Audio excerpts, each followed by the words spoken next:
What up, Suns fans? The Suns lose their first game of the preseason to the Detroit Pistons in a back to back against the Detroit Pistons. Suns lose 91 to 109, and we'll all talk about it and more in just a few.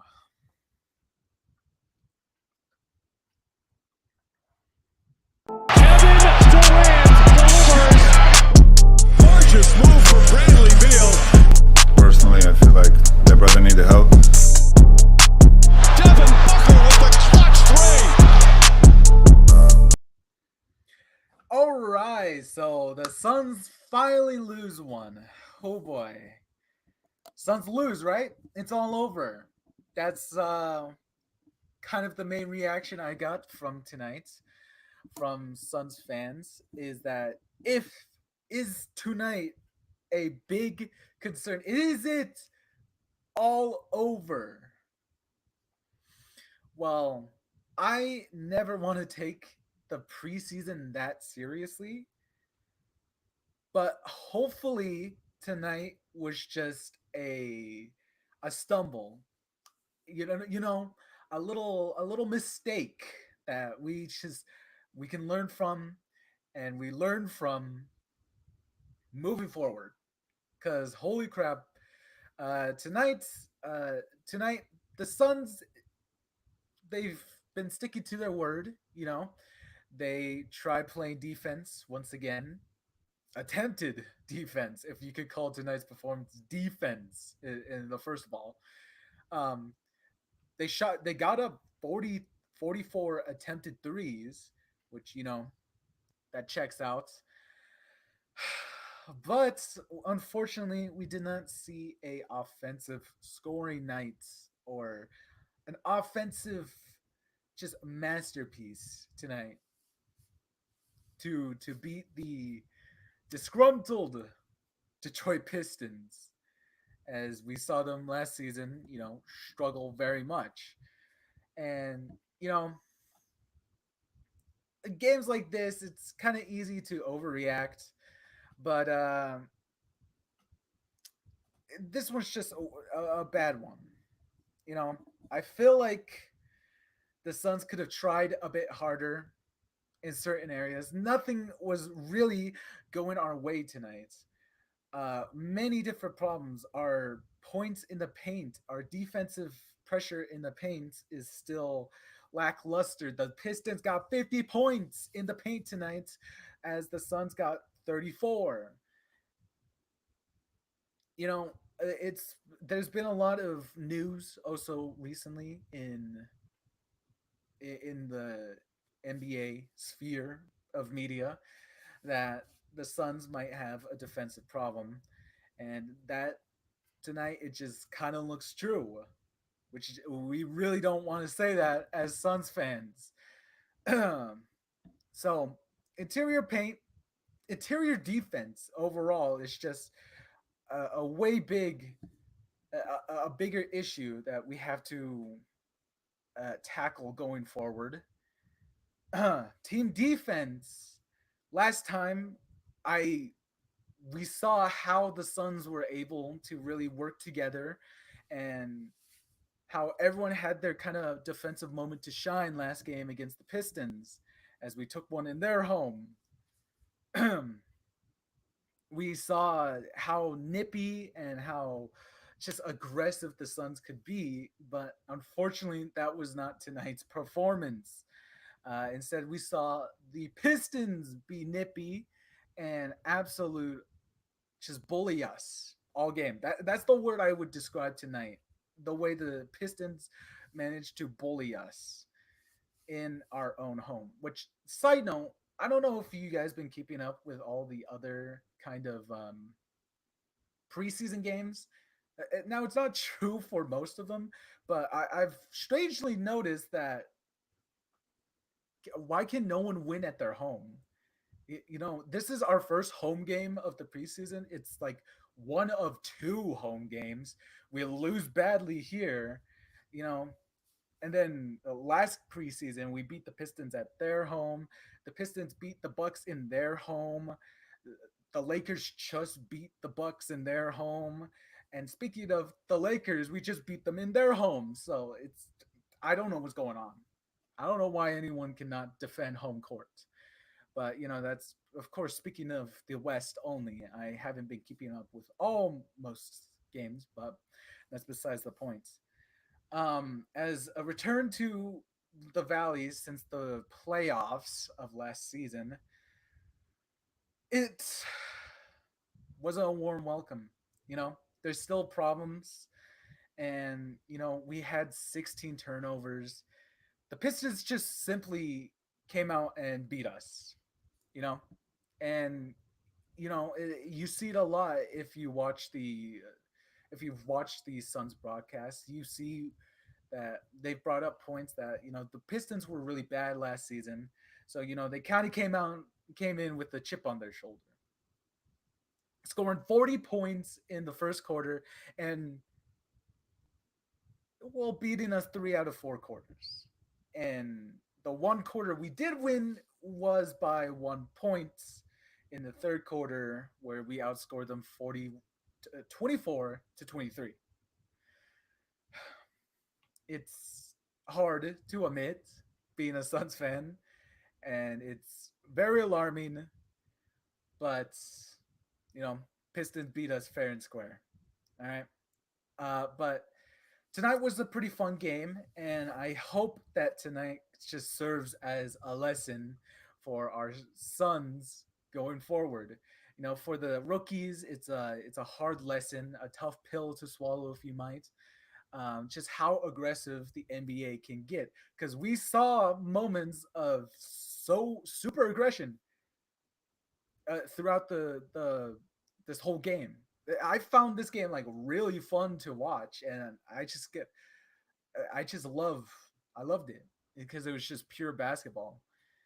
The way guys were freaking fighting over every possession, it was amazing. Well, that only lasted for the first half, which I think where most of the energy went, because by the time we got around to the second half, players like KD had a you know pretty slow start. Things weren't that hot. Beal wasn't that hot. And speaking of our players, let's get right into that. So Beal had quite a night for himself. I wish I could be wearing a Beal jersey right now, but I am not. I don't have a Beal jersey as of late. But Beal had himself quite a night. 7 to 15 from the field. 15 shots. Just really taking up uh, the most shots tonight out of the entire team, and ending up with 17 points, 2 of 6 from three. And this is really something I wanted to see from Bill. As last season, he's a third option here in Phoenix, as he is uh, the third of our big three, you know, because you have Booker as the franchise leader and KD is KD, timeless legends. So you kind of have Bill as your third guy. So he doesn't regularly get these normal amount of shots up, and I've really been wanting to see that. I've said it in my first preseason analysis that I've wanted to see Bill get more aggressive, and tonight we did. I just don't think he was used to it, and maybe it's that he wasn't used to it, and mixed within the Pistons just be genuinely like bullying everyone.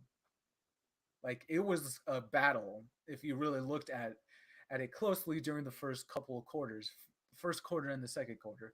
So it was pretty tiresome by second half. But I still think that Bill put up a pretty good fight out there. He kept us in the game within the 10-point margin most of the half. Meanwhile, the Pistons were shooting lights out. And the reason we got to see Beal just absolutely take up all the scoring pleasure tonight is because Devin Booker is out. He was out for this game, and this was announced around like 30, 20 minutes beforehand the game. And as a quick side note, I made a pregame primer for this game an hour beforehand, and I was getting all set up. I was doing my research on what's gonna happen, what I think is gonna happen, and then Book gets injured. Well, Book is listed as out, and then we have Ryan Dunn, rookie, starting in the starting lineup. What is that about? You could never win. You could never win. I at least try to get it an hour early so like people can at least see it. But cases like tonight are worst case scenario for why doing it an hour early is pretty bad. But I'm getting out of sidetracked here. Book being out, it was listed, if I check my notes here, as having a right ankle soreness, and from the tweet I got this from, they generally said the team was doing this as a precaution.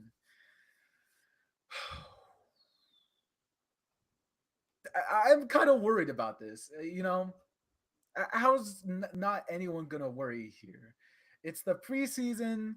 We books like a really needed player on this team, and we already have three injuries. Nurkic, who suffered one behind the scenes during practice with the middle finger being injured, so we're still waiting on him to come back. Grayson Allen, who was out for personal reasons, mostly because I think he was having a baby, but personal reasons aside, he then also missed today's game. And from what has been listed out there as a Achilles, um I forget how they word it, but Achilles soreness, or something with the Achilles injury. Now that is really bad. You do not want that. I don't know how he got that, but moving forward, hope he recovers fast. It's just a little concerning seeing the injuries already pile up. We don't know when these guys can return. Um, but if this is how the Suns play without those players, then we're going to be in for a rough season. So I'm a little panicked about this. It's definitely something you don't want to see. But I was also really hoping that because Book, Grayson, and Nurk were out, you know, big guys, two of our starters and a important bench piece. We haven't gotten to see much of Grayson Allen. We haven't gotten to see this new Nurk, which is supposedly to have lost weight. He looks slimmer, and he's apparently been practicing his threes. You know, and we who just doesn't want to see more Booker? And it's concerning because these are big players in our roster, so we don't get the full picture of the Suns. We don't get to see how they really are and how they're probably will be going into the season. We're missing important reps here, but this also does turn into important opportunities for some other players to shine, and we've somewhat seen that throughout the postseason. We've seen our rookies do absolutely great through the first game. Although today, of course, just had to happen today. They looked a little more human. You know, one might say they had came back to earth after their amazing first two games. You know, Ryan Dunn, who was now given the starting pleasure, played 22 minutes. He was 1 of 6 from the field. He only made that one shot he made was a three, which he attempted 1 of 5 of. He attempted five threes, and 2 of 4 free throws. So, I mean, this is basically what everyone was expecting Ryan Dunn to be. But as Suns fans, we hope for him to improve and be better than as advertised. So, first game where Ryan Dunn has looked like Ryan Dunn from at least his drafting scouting reports, of him not having much of an offensive uh, kind of skill sets. But also, we did get to see more of Dunn's defensive prowess. The thumbnail of this video is of Dunn blocking someone on the fast break. So you just love to see it. Unfortunately, Dunn was not able to put Cade Cunningham in the dungeon, as fans have coined recently. Um, as Cade Cunningham just kind of almost dropped a triple double on us. This game was insane. So, I mean, Ryan Dunn ended the night with 5 points, 4 rebounds, 2 blocks, and 1 steal. So, I mean, kind of what we all expected of, or what at least what everyone else expected of Ryan Dunn. But, you know, hopefully he still improves between games. Speaking of that, let's take a look over at his twin, Oso, who also played 23 minutes. Didn't make his shot. I did not know this. 0-3 from the field. He attempted a three. Yeah. Um, yeah, he at halftime he did the half court heave. So that's besides the point. 0 points, 5 rebounds though, 3 assists, 2 turnovers, whatever. Still got to see that amazing block that he did, which I think I literally have it on my notes where there was a moment where Oso got a block and then Dunn followed up.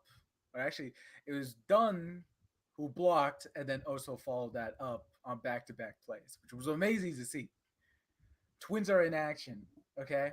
It's just fun rooting again for the youth here in Phoenix. But also, just getting back to the point, I was really looking for someone to step up. We're missing Book tonight, so that's like 18 points out the window.